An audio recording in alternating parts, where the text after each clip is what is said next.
We've all heard comedians tell jokes, but how many of us have seen a comedian who tells jokes, who plays music while he's telling jokes, and tells a story at the same time? We got JR here, who is a contestant on Sacramento Has Talent today. JR, tell us a little bit about your comedic style. It's exactly everything you said. You stole my answer. No, I just like tell jokes, play music at the same time, and do stories, do some funny songs and stuff. Okay, very nice. So how long have you been doing comedy? Been doing it for 4 years. Started in 2011 on Valentine's Day. Oh, you started on Valentine's Day. Does that mean? You know, I like serenade the crowd. I'm basically just like seducing the crowd into love. So, no, that's not true. So did this, I'm really interested to find out, like, how did you start on Valentine's Day? Were you on a date and then, like, you just started telling jokes, or? No, I was on a date and I was like, this isn't going well, you need to leave. No, just like, wow. For the people out there, I'm a nice guy. No, I was dating a girl and I was taking a stand-up class. I went to UC Davis and taking this class. And I just was like dying to try it finally. Because in class, you're just doing the safe space with other students, but there's nothing like doing it in front of a bunch of strangers who don't care about you, so they don't need to laugh. And yeah, that's when I finally did it on Valentine's Day. Very nice. Okay, so what is your favorite thing about comedy? Oh man, too many things, so many. It's one thing, just the feeling, like when it's going well, it's amazing. It's a good feeling. So are you one of those types that spends like hours on your jokes, or do they just kind of come to you? You know, I just like woke up today. I'm like, I'm probably gonna talk about that. That's gonna be funny. That's pretty hilarious. No, I spend a lot of time writing. Like, a lot of guys, it's really easy for them. I'm like a nerd about it. I mean, I'm Asian. My parents real hard. Like, hey, study math. That's the same way I am with my jokes. Like, I'll write it out for like hours and hours. Yeah, to get like one joke that's about like a couch or something. Yeah. Do you ever get nervous? Every show, yeah. Really? Yeah. So you're making people laugh, but then you're nervous kind of at the same time. Because you never know how it's gonna go. Like, you can be doing it for like 20 years and you can still have a bad show. So every time, I picture the reason it feels so good is it's like skydiving. Like, you're doing this thing where you could like theoretically do terribly, and skydiving you die. But then when it goes well, you're like, oh, like all this adrenaline rush and the high from the crowd, it feels great. I think it's the same reason that skydiving is so fun. Okay, very nice. Well, we are excited to see what you got today. You better make us laugh. All right. I'll make you laugh. See, you already laughed right now. There you go. You already did it. It's a little tougher. Thanks. Yeah. All right, thank you very much. Good luck. I recently graduated from college, you guys. Yeah, thank you. I went to Davis, like that band, and the best thing about that, is the band still here? No, they bounced. All right, well, the best thing about graduating from college is like, I'm a man now, you know? Like, I don't have to call my parents to ask them for money, you know? Because now I live with them. And like, they're just down the hall, I can just knock, like, why would I waste my minutes? Here we go. Thanks, Skip. That's cool, all right. So I think we're ready to go. Coming through?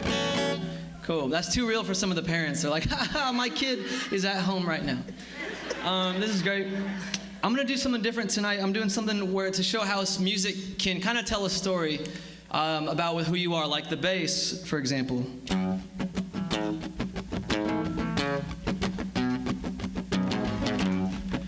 The bass, that's like where you come from in life, you know? Like for me, my family, when we first moved here, we lived in a storage unit for like 2 weeks. And the reason I'm sharing that with you guys is because I think that would be the most awesome episode of Storage Wars. You know? They like open it up as a Filipino family inside.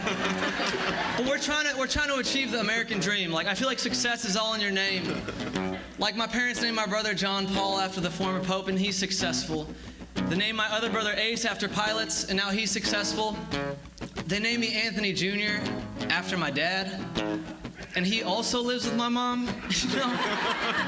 It's sad, right? Come on, Dad, you're 55, okay? I'm 24, I've got time. But then you got the beat, and that's what drives you.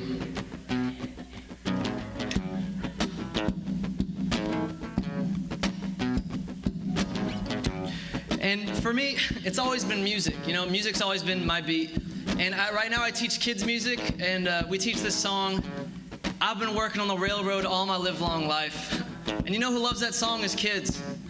You know who hates that song is Chinese immigrants from the 1860s. Yeah. Just never got into it. If you didn't laugh at that joke, you probably don't know history.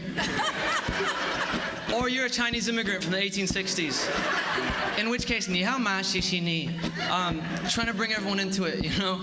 And then you got the melody of a song. That's real important too. That's kind of like a higher purpose. And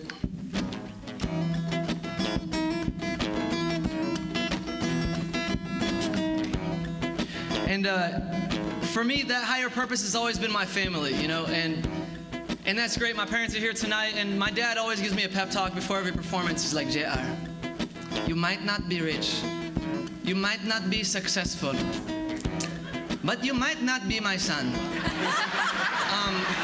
Your mom likes black guys. Okay, me too, I'm gay. That's not true, I just threw that in for the joke. He's here, I thought it'd be funny.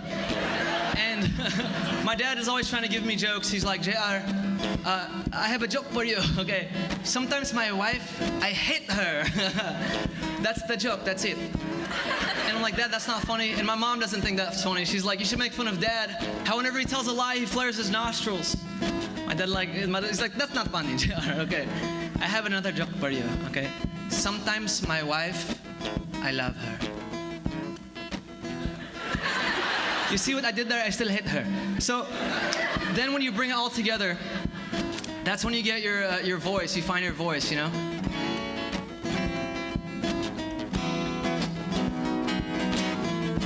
This is my life in a montage. When I lived inside a garage. And no matter where you go in life, you always got to remember that your original dream is what you're following. And my parents, they would tell me, get your head out of the clouds, JR. Clean up your room, you know? And I want to tell you guys that my dream was always to play in front of a big crowd with a bunch of beautiful ladies screaming my name. Okay, that's cool, whatever. Okay, I like that. I want to tell you guys that I finally did it, you know? I finally cleaned my room. Like, it was about time, and they were right. But wherever you end up, the most important thing is that you remember where you came from. And that's where the bass is. Cool. Thank you guys very much. I'm Jared Guzman. Enjoy.